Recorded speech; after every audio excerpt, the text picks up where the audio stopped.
லட்டூஸ் family உங்களை அன்புடன் வரவேற்கிறது.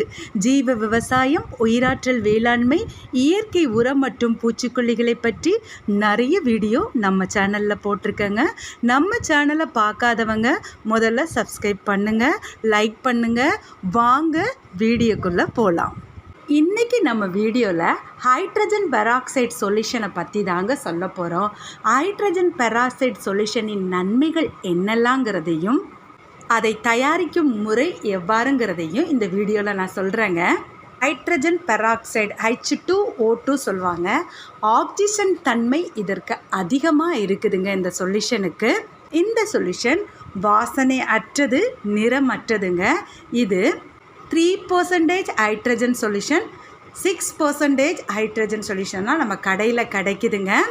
விலை ரொம்ப மலிவுங்க. ஆனால் இது தரும் நன்மைகள் தாவரங்களுக்கு அதிகங்க. நம்ம விவசாயிகள் மாவு பூச்சினால் படக்கூடிய கஷ்டங்கள் அதிகங்க. அந்த கஷ்டத்தை போக்க இந்த ஒரு சொல்யூஷனே போதுங்க. ஒரு முறை அடித்து பாருங்கங்க. பூஞ்சாய் நோய் தாக்கத்திலிருந்து நம்ம தாவரத்தை முற்றிலும் வராமல் பாதுகாத்துக்கலாங்க. நம்ம தோட்டத்திலேயோ அல்லது விவசாய நிலத்திலேயோ வேர்வாடல் நோய் ஏற்படுங்க. இந்த வேர்வாடல் நோய் ரொம்ப கொடுமையானதுங்க. தாவரத்தை அழித்திடுங்க. ஒரு செடியில் வேர்வாடல் நோய் ஏற்பட்டிருக்குன்னா அந்த செடியின் அடிப்பகுதியை சுரண்டுதல் மூலம் பச்சையம் இருக்கான்னு கண்டுபிடிச்சிடலாங்க. அப்படி பச்சையம் எதுவுமே இல்லைன்னா வேர்வாடல் நோய்க்கு இந்த தாவரம் ஆளாகி உள்ளதுன்னு கண்டுபிடிச்சிடலாங்க. இனி அப்படி இருந்தால் பயப்பட வேண்டாங்க. இந்த ஹைட்ரஜன் பெராக்சைடு சொல்யூஷன் இருக்கலாங்க. இந்த கரைசலை ஒரு ஸ்ப்ரேயர் எடுத்துக்கோங்க. அந்த ஸ்ப்ரேயரில் 2 முதல் 3 ஸ்பூன் ஹைட்ரஜன் பெராக்சைடு 3% சொல்யூஷனை எடுத்துக்கோங்க. 1 லிட்டர் தண்ணியில் நல்லா கலந்துட்டு வேர் பகுதியில் அடிக்கவும் செய்யலாங்க. இதே சின்ன தாவரங்களாக இருந்ததுன்னா அந்த வேர் நடவு செய்த இடத்துலேருந்து எடுத்து இந்த கரைசலில் 6 மணி நேரம் ஊற வச்சுட்டு அந்த தாவரத்தை எடுத்து புதிதாக மண் நிரப்பிய தொட்டியில் நம்ம நடவு செய்யலாங்க. இதனால் வேர் வாடல் நோயிலிருந்து அந்த தாவரத்தை காப்பாற்றிடலாங்க. இந்த ஹைட்ரஜன் பெராக்சைடு முளைப்பு திறன் அதிகரிக்கிறதுக்கு ரொம்ப பயன்படுதுங்க.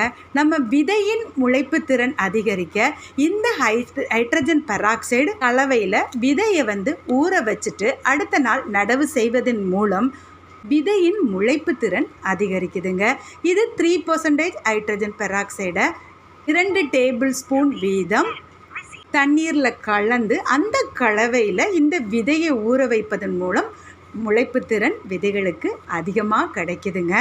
அடுத்ததாக சொன்னால் நம்ம ஃபங்கிசைட்ஸ் தாங்க. பூஞ்சைகளால் தாக்கப்பட்ட செடிகளை இந்த கலவையை ஸ்ப்ரே பண்ணுறதன் மூலம் முற்றிலும் பூச்சி தாக்கத்திலிருந்து காப்பாற்றிடலாங்க. இது எப்படி தயார் பண்ணணுங்கிறத உங்களுக்கு சொல்கிறேங்க. 1 லிட்டர் தண்ணியில் 2 ஸ்பூன் வீதம் நம்ம ஏற்கனவே கலக்கி வேர் பகுதிக்கும் விதையை ஊற வைப்பதற்கும் பயன்படுத்தணுங்க. அந்த கலவையிலிருந்து கொஞ்சம் கூடுதலாக கான்சன்ட்ரேஷன் கூடுதலாக கலக்கணுங்க. வேறு ஒன்றும் இல்லைங்க. 250 ml ஹைட்ரஜன் பெராக்சைடு 3% ஹைட்ரஜன் பெராக்சைடுங்க எடுத்துட்டு அதை 1 லிட்டர் தண்ணியில் நல்லா கலந்துட்டு எந்த இடத்துல மாவு பூச்சி தாக்கங்கள் உள்ள இலைகள் மற்றும் முட்டைகள் இடப்பட்ட இலைகளில் நம்ம ஸ்ப்ரே பண்ணணுங்க. இப்படி வாரத்துக்கு 1 முறை, மாதத்திற்கு 2 முறை இவ்வாறு ஸ்ப்ரே பண்ணதன் மூலம் ஃபங்கிசைட் தாக்கத்திலிருந்து முற்றிலும் தாவரத்தை காப்பாற்றிடலாங்க. நம்ம விவசாயிகள் மாவு பூச்சி தாக்கத்திலிருந்து இந்த ஒரு ஸ்ப்ரேயை அடித்து பாருங்கங்க. கண்டிப்பாக அதிக பயன் பெறுவீங்கங்க. அடுத்ததாக மாடி தோட்டங்கள், விவசாய நிலத்திற்கு பயன்படுத்தப்படும் டூல்ஸுங்க. இது செடிகள் க்ரூமிங் பண்ணுறதுக்காக வேண்டி பயன்படுத்தப்படும் கருவிகள் எல்லாத்துலேயுமே இந்த ஹைட்ரஜன் பெராக்சைடு 3% சொல்யூஷனை ஒரு பஞ்சில் முக்கி துடைத்து காய வச்சு பயன்படுத்தலாங்க. இதனால் ஒரு தாவரத்தில் உள்ள நோய் இன்னொரு தாவரத்துக்கு தாக்காமல் நம்ம பாதுகாக்கலாங்க.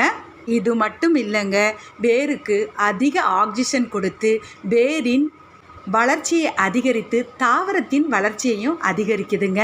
பூஞ்சாய் நோய் தாக்கத்திலிருந்தும் இந்த கலவை நம்ம தாவரங்களை பாதுகாக்குதுங்க. நம்ம விவசாய நண்பர்கள் இந்த கலவையை பயன்படுத்தி அதிக பயன் பெறணுங்க. இது போன்ற வேறொரு வீடியோவில் உங்களை சந்திக்கிறேங்க. இந்த வீடியோ பார்த்த அனைத்து அன்பு உள்ளங்களுக்கும் எனது மனமார்ந்த நன்றிங்க.